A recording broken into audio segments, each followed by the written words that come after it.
Without a website, you are becoming powerless. Back in the days, we put a lot of power in Facebook because they had data, they could track, but those times are fast coming to an end. A brand without a website or a landing page is like a smoker without a cigarette, or a car without, or a driver without a car.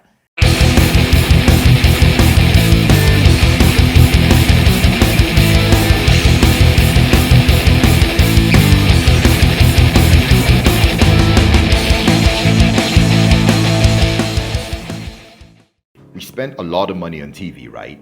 In the hope that we're going to drive awareness, build interest or desire, get purchase, and get loyalty. Now, I just put this together, right? And I'm thinking, this is why I think that maybe we can learn a few things, right? Now, this journey here is just the normal journey we all know, the AIDA journey. Awareness, then you move into build or maintain interest or desire, then you do purchase, right? You can drive purchase at that point, or you can build or drive loyalty. Now, we spent a lot of money on TV. This is where a lot of our money goes. Now, first contact awareness, it's able to drive that. Yes. Build interest, desire. Yes. TV can do that.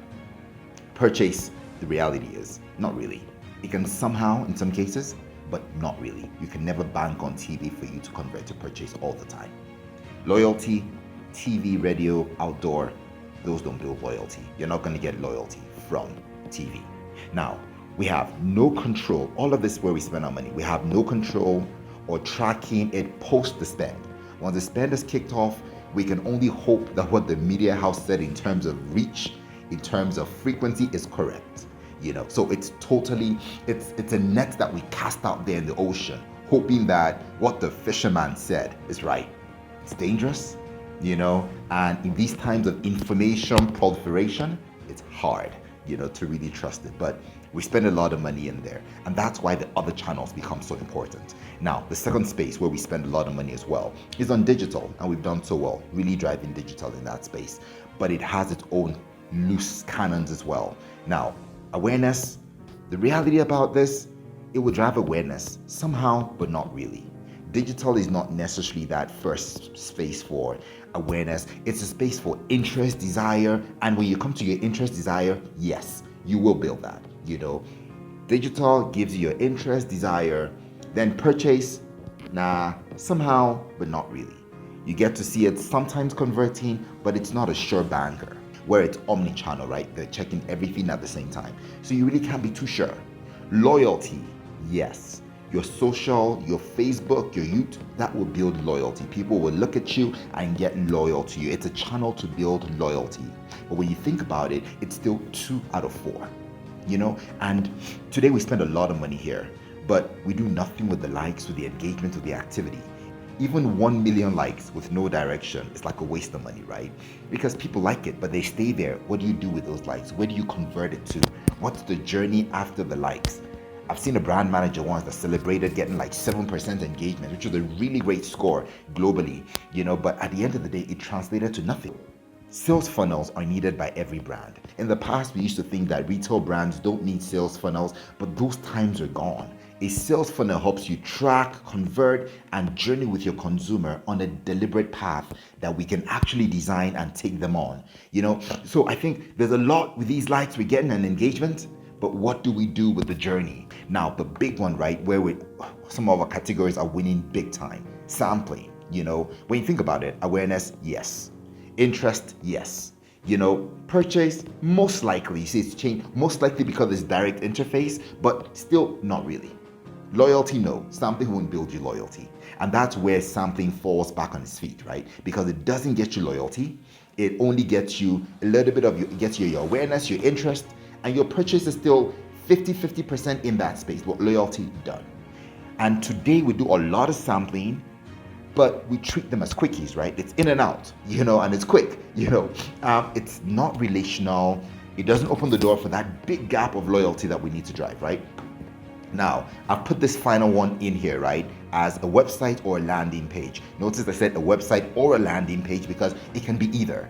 But a website is a power tool because you see what it does. Awareness, your website does not drive awareness, right? Interest and desire, Yes, it does. Anyone that goes to your website and is looking through all the information and going from page to page, one key thing that is tracked as well is engagement time on one page. Do they trickle into another page? All of that, you're able to track desire and you're able to build that. So you'd see that coming through. Now, purchase.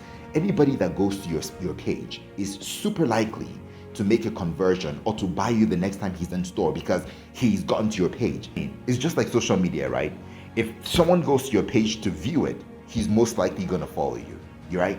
But if he doesn't go, of course, he might not like your page, he might not follow it, but he gets to that page, he's most likely gonna eventually follow the profile. It's the same thing with social media, right? With websites. If you can get your consumer to your website, you are getting that conversion. Next time he gets into the store in this omni-channel world, he's gonna consider to buy you. Loyalty, big time.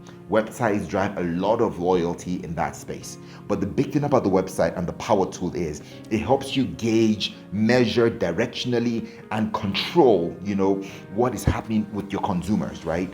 All those guys that went into your website, all those guys that saw you on TV, you are able to pull them off, especially with those guys. So on your website, all those guys that saw you on Facebook, all that your engagement, you're able to pull them into your landing pages for those that convert, and you can study the behavior. You're able to suddenly gauge, directionally measure them. You can control, that's a hard word, but yes, you can control because you know what, you can serve them. You can re-engage, you can personify your information to them, you can innovate.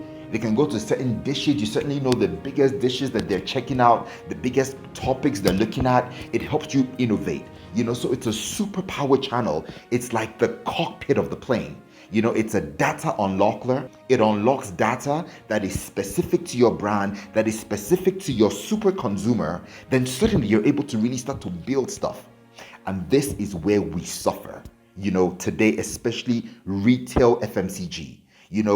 Big brands do this. Big brands would, of course, you say maybe the life cycle or the cost for the life cycle for the engagement has to be a lot of money. Cars can spend that in the life journey of digital. But this is where we suffer. We're putting BMI on other activities. It's like putting your BMI in a bank and hoping that you're going to get interest rates and you don't even know what they are. I mean, all your BMI on other activities without a website or a landing page is like you taking chances. It's like taking chances on social media. Today I cast my net in, I get all the fish. Today I don't, tomorrow I don't. You need to be able to send them You need to be able to send them somewhere. And this is where we suffer. Big brands do this. If you're ever going to be a super brand, you need to do this. Without a website, you are becoming powerless. Back in the days, we put a lot of power in Facebook because they had data, they could track, but those times are fast coming to an end. A brand without a website or a landing page is like a smoker without a cigarette or a driver without a car. Okay, so you're probably saying, Dexter, so what's the roadmap from here? I mean, that's going to be a whole other video. Right now, I'm tired.